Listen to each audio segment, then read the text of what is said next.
She pushed for an open marriage. I deserve space to love more than one man, she said. Stop being jealous. She wanted her coworker. I said, fine. I installed Tinder and lined up 3 dates in a week. She returned in tears. End it now. You weren't supposed to find anyone. I said, too late.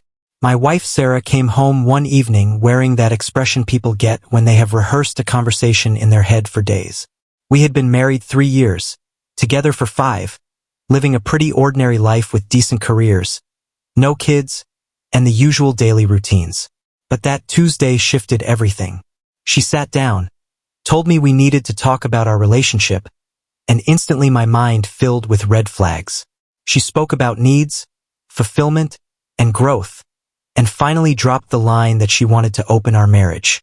I asked how she imagined this working, and she explained it like some ethical, enlightened arrangement where we would still love each other but have freedom to explore.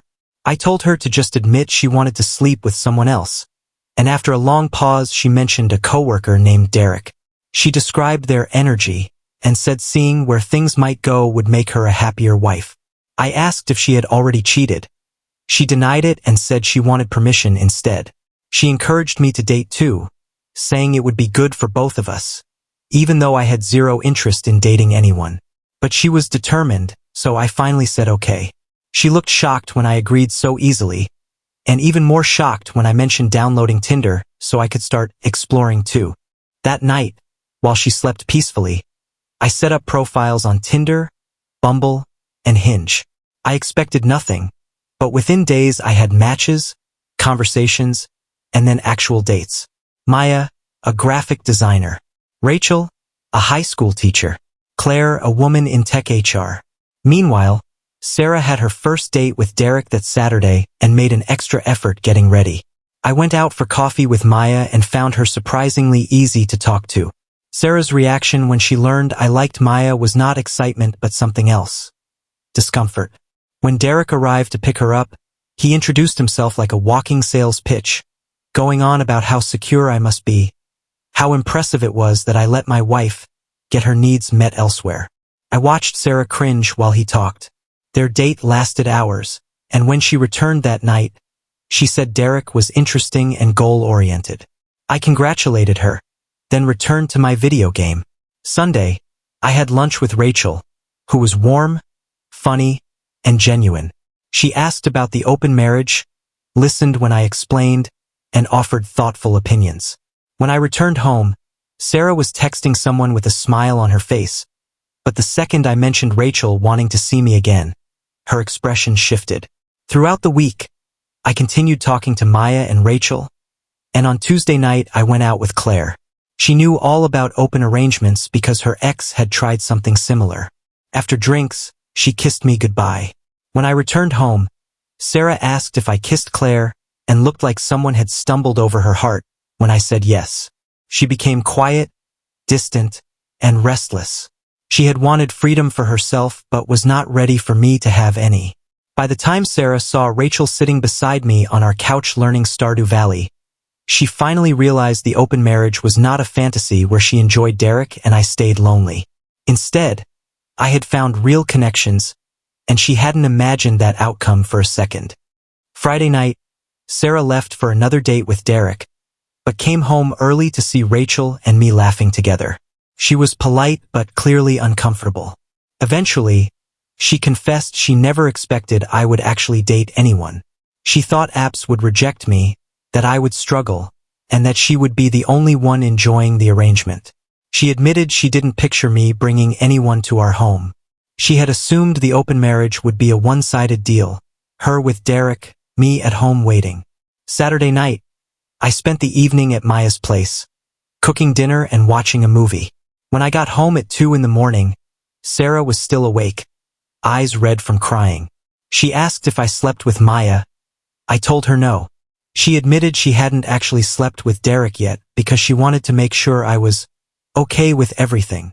When I reminded her that she pushed for this arrangement, she broke down, saying everything felt wrong because I had actual dates, real conversations, and women who wanted to see me again.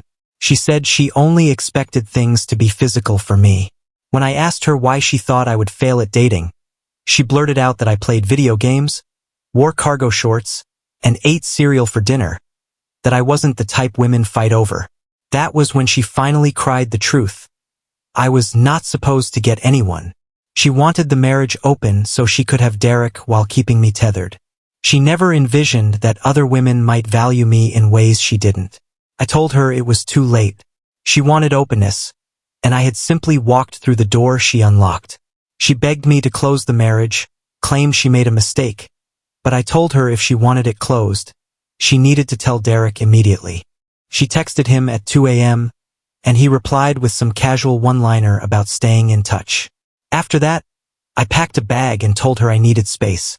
She panicked, asked if I was leaving her, but I had no real answers. I checked into a hotel and called Maya, who listened carefully and encouraged me to choose whatever was best for my future, not as a reaction to Sarah. The next day, I spent time with Maya, went for a walk, ate lunch, and talked through everything. I realized I wanted a divorce. When I returned home Monday, Sarah looked broken. She begged me not to leave, admitted she was selfish, and promised she would do anything to fix things. But the damage was already done. She wanted Derek enough to risk our marriage. She wanted me to fail enough to open the marriage expecting I would be alone. She wanted freedom without responsibility and choices without consequences. I told her I was moving out, that I would stay with my brother, and that we would handle everything fairly. She cried, but I felt nothing anymore. In the months that followed, my life became better. Claire became a good friend. Maya and I dated for 6 months before parting warmly. Rachel and I grew closer, and by a year later we were living together. Sarah ended up dating Derek, and they seemed happy enough online, which was fine by me. One afternoon, I ran into them at a coffee shop. It was awkward but civil. Sarah asked if I was seeing anyone and looked complicated inside when I mentioned Rachel and our plans. Derek made awkward small talk, and then they left. I walked back to my car, called Rachel, and heard her voice light up my day. As I drove away, I thought about how Sarah wanted an open marriage, how I said deal, and how she was certain I would be the one left waiting at home. She got a man with custom license plates who called himself a closer, and I got a woman who laughs at my jokes, loves my quirks, and thinks cereal for dinner is a perfect meal. In the end, she received exactly what she asked for, and I received exactly what I needed.